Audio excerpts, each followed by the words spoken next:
Hello everyone. Today I'm going to shed light on an important topic which we should pay attention and act accordingly.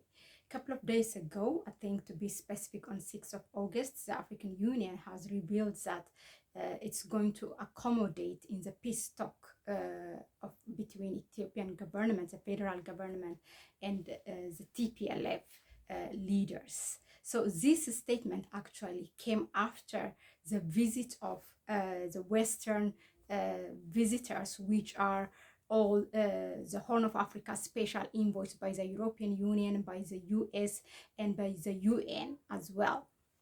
The statement came after, right after their visit to Mekelle, meaning that the town in Tigray, where the TPLF is based. Now, here is the thing. The very statement by the African Union accommodating non-African actors into the peace talk in the continent is against the main value, the Pan-African value of the institution itself, which is the African solution to African problems. Why I'm saying this, if we look at the Organization of African Union, since its establishment, there were four main goals. One of them was defending the sovereignty of the member states, defending the territorial integrity of the country, and also to eradicate all forms of colonialism from the continent. And if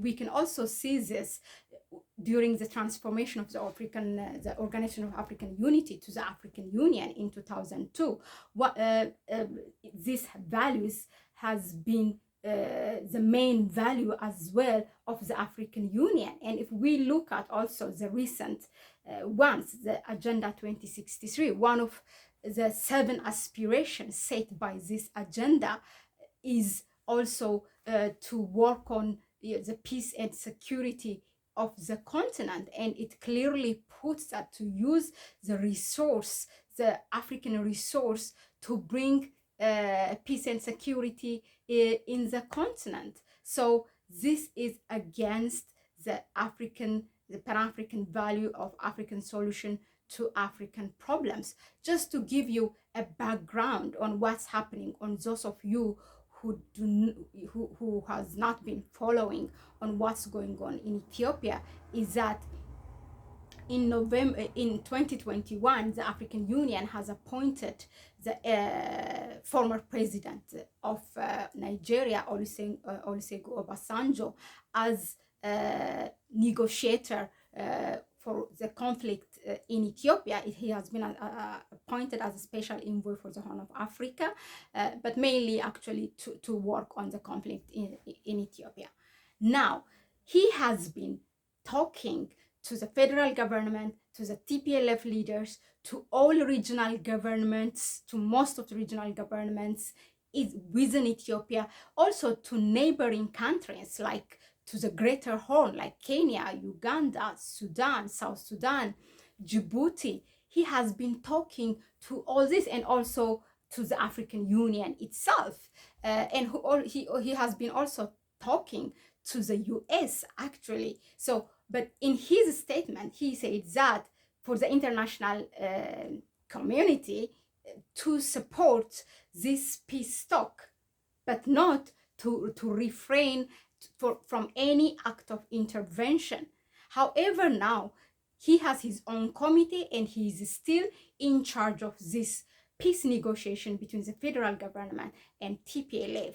Now, this accommodation of the Western actors into this peace talk came, or by the statement was released by the Political Affairs and Peace and Security Department. It's a commission actually for the first time that combined the Department of the Political Affairs and the Peace and Security during the AU 35 ordinary session or meeting of the union. So the head of this person, the commissioner, who is also who happens to be another son of Nigeria, former ambassador to Ethiopia of Nigeria, Ambassador Bankole Adeoye. this statement came from his office, saying that actually now there will be two committees who are going to work in this peace talk in Ethiopia between the federal government and TPLF. And at the end of it, in the statement, he says both committees work together. But if the Obasanjo committee is working, why there's a need to accommodate this group? And on top of it, these are non-actors, they are not part of the continent. Why should, and the statement calls them actually interest group. Interest for what? We all know that the West have an interest in Horn of Africa, and particularly in Ethiopia, but that interest is clearly for their own good. Pay attention, it's not for Ethiopia, it's to their own good. And if it's about an interest, actually, don't Russia and China don't have interest in this peace negotiation? Why not accommodating them as well? Why not? Why it is siding only? I mean, I'm not promoting the inclusion of non-African states or actors in this matter. It's all about rejecting all Western template and any intervention in this peace negotiation on any matter actually that's happening in the continent. This is the core message of this video. So we need to start to we have to start to ask, I mean, for how long? I mean, for how long we are going to just see this neocolonialism is, as it we have been witnessing the neocolonialism action in the continent, whether it's bilaterally or with the biggest Pan-African institution supposedly in the African Union. So the citizens of Africa have to start to ask why this is happening.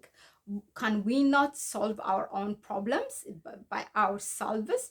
Why is the need to include others? So these are the questions. I will leave the answers to you. Certainly, it's to provoke some thoughts so that it invites for discussion.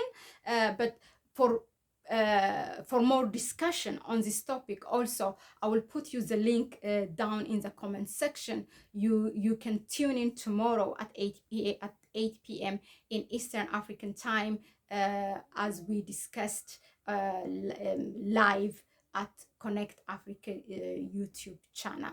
So join us for more discussion. Thank you.